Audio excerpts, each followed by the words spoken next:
First, we can go to Settings. In the settings, choose Connections and then go to SIM Manager. Make sure that your SIM is activated. And if you have the choice to choose between your SIMs in mobile data over here in preferred SIMs, make sure that you are using the correct SIM or that it's not disabled.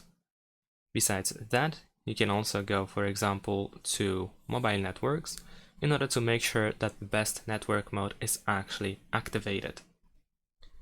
Besides that, if none of this helps, you can also go to General Management. Over here, choose Reset, and then we can choose Reset Mobile Network Settings.